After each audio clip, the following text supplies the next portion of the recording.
Vamos a hablar de cómo ha sido la cobertura de la pandemia. Sí, ha habido distintas etapas, distintos momentos a lo largo de estos 10 meses, y para eso ya estamos comunicados y comunicadas con Esteban Zunino. Él es investigador del CONICET y director del Observatorio de Medios de la Universidad de Cuyo. Muy buenos días, Esteban. Cintia Ottaviano te saluda.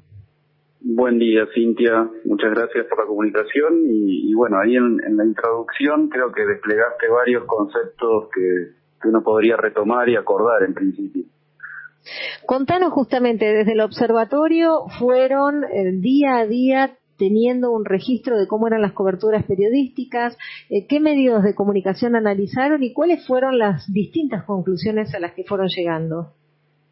Bueno, del observatorio fuimos convocados por la Comisión de Ciencias Sociales del MinCit y del CONICET, y sí, desde el 20 de marzo, desde el inicio del ASPO hasta el momento, seguimos relevando diariamente los principales medios online de diferentes provincias del país, obviamente con foco en los más leídos y mal llamados nacionales, ¿no? Los más leídos del AMBA. Y bueno, lo que venimos relevando es, vos hablabas de etapas, ¿no? Que una cobertura que, como vos decís, estuvo enfocada desde un encuadre economicista que desde el inicio y como se discutió fuertemente durante todo este año, puso en dos polos opuestos a la salud con la economía. Ahí tenemos una primera disputa de sentidos respecto de la pandemia, en donde hacia el final del proceso uno podría afirmar que prevaleció este segundo encuadre economicista, y nosotros caracterizamos tres etapas, ¿no? Una primera etapa de cierto consenso ecuménico entre las líneas editoriales. Si te acordás, allá lejos y hace tiempo, la publicación de todos los medios en sus portadas de etapas de que a la pandemia la combatíamos entre todos. Ese consenso sanitario se dio en un marco de lo que denominamos sobreinformación. En aquel momento más de 9 de cada 10 noticias que se publicaban eran sobre COVID, asociadas a diferentes tópicos, pero eran sobre el tema. En un momento en el que la transmisión de casos, pero la incertidumbre era muy alta. Luego pasamos a una segunda etapa que nosotros denominamos, ya promediando el mes de junio, de polarización política, en donde se rompen los consensos sanitarios y la polarización política recrudece fuertemente en detrimento de una cobertura contextualizada del tema. Y lo preocupante de esta situación de polarización política es que los medios se convierten en actores relevantes de la polarización. Es decir, no solo la narran, sino que toman partido, intervienen en este proceso de polarización. Y ahí es donde creo que se enciende la primera alarma, ¿no? Es que esta información socialmente necesaria se ve atravesada por este sesgo polarizante y deja de ser información útil para que los ciudadanos y las ciudadanas puedan atravesar ese escenario de crisis pandémica o orientar sus vidas en base a información confiable. Y finalmente hay una tercera etapa que llamativamente coincide con el pico de la pandemia, que se dio hacia el mes de septiembre y octubre, en donde la denominamos etapa directamente de desinformación. Es decir, el tema COVID-19 deja de ser un tema de las agendas mediáticas, superado por la discusión política, por la discusión económica, incluso por la discusión judicial, y ese momento coincide con el pico de casos y de muertes. Entonces, allí donde más quizá información de calidad, orientadora de la vida, en términos de prevención, hacía falta, el tema deja de ser un asunto o un problema público en las agendas mediáticas, desaparece. Y es interesante pensar cómo esto puede influir o no con la percepción del riesgo, ¿no? Es decir, bueno, en un momento en el que el riesgo objetivo no era alto, hubo una sobreinformación, pero en el momento en el que el riesgo objetivo de contagiarse sí era alto, probablemente esa desinformación haya contribuido a este relajamiento que hoy todos estamos viendo, ¿no? Desde hace un par de meses. Esteban, se supone que la deontología periodística, que los contratos de lectura, justamente en el marco de los medios de comunicación y en un escenario de pandemia, tenían que tender a esta información socialmente relevante. Frente a lo que vos describís, estas tres etapas muy claras, cabe la pregunta, cuanto menos, de qué ha pasado con esos contratos de lectura, qué ha pasado con la ética periodística, en qué lugar quedaron. ¿Ustedes han reflexionado sobre esto? Y es la reflexión constante, ¿no? Nosotros pusimos a andar un observatorio hace ya 4 años porque tenemos como horizonte analizar justamente esto, la calidad informativa, la información socialmente útil como derecho humano, ¿no? El derecho a la información de calidad como un bien esencial que nos permite satisfacer nuestro ejercicio ciudadano plenamente. Esto, como vos decías, en un contexto pandémico es mucho más importante incluso que en lo que conocíamos como la normalidad. A mí se me ocurren algunas puntas. Yo creo que hay que analizar qué está pasando con los modelos de negocio de los medios.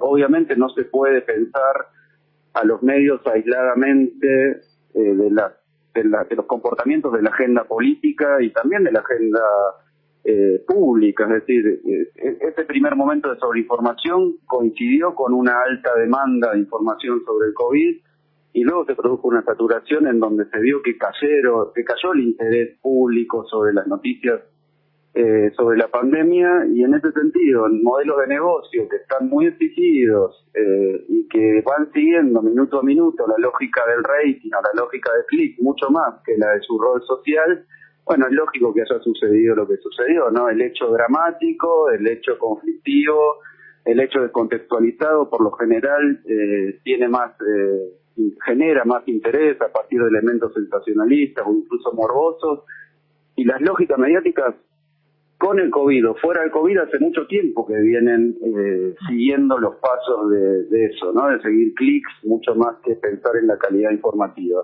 Entonces creo que como marco general hay un periodismo como profesión y empresas mediáticas que están en crisis desde hace mucho tiempo, que no se sabe bien hacia dónde van y que eso puede empezar a permitirnos explicar un poco lo que está pasando. Eso por un lado. Por segundo lado, bueno, los posicionamientos políticos ideológicos de las grandes empresas mediáticas de la Argentina creo que es un elemento estructural que no puede quedar fuera de la ecuación. Y aquí la polarización política en la que los medios dominantes están claramente de un lado y enfrentaron los encuadres más sanitaristas, lesionan obviamente la calidad informativa a partir de ese sesgo polarizante, ¿no? Y creo que ha quedado más claro que nunca, si bien siempre hemos señalado la necesidad de defender, pero sobre todo vivenciar el derecho humano a la comunicación y la contradicción que supone tener una comunicación concentrada.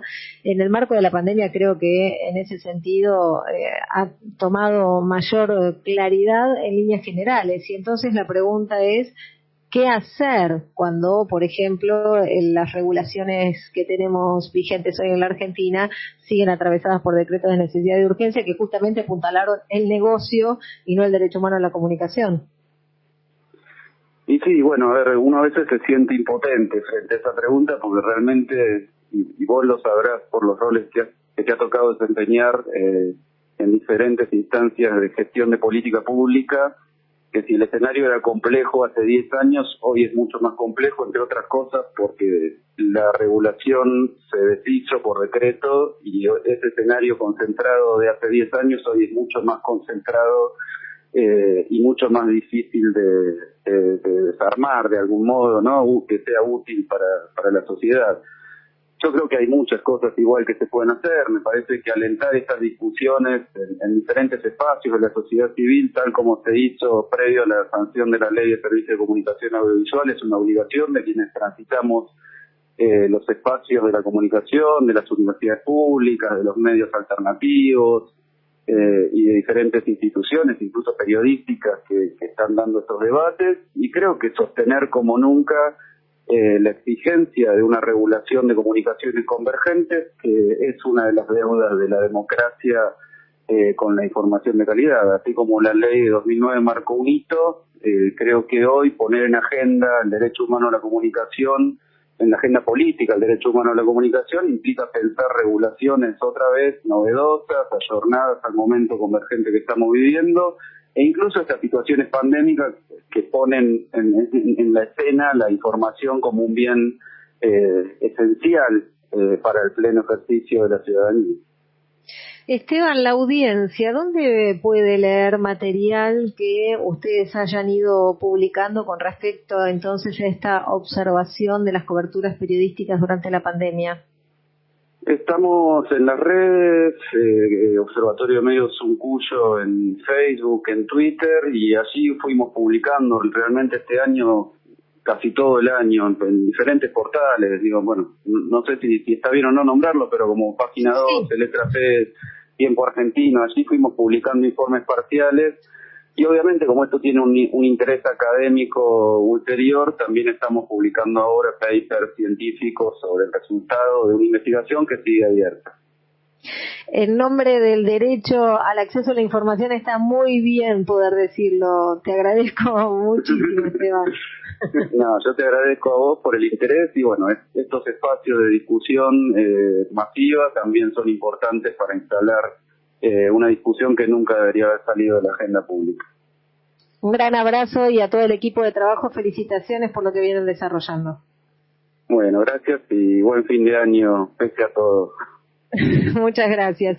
Ahí escuchábamos a Esteban Zunino. Él es investigador del CONICET, pero además es director del Observatorio de Medios de la Universidad de Cuyo. La necesidad entonces de seguir reflexionando en torno de las prácticas, de las lógicas de producción, de los medios de comunicación, de los servicios de comunicación, no viviendo con ajenidad esa comunicación que se produce, ¿no?, sino como parte integrante del consorcio necesario de diversidad y pluralidad de las múltiples voces para fortalecer las democracias. Y hemos visto que efectivamente a lo largo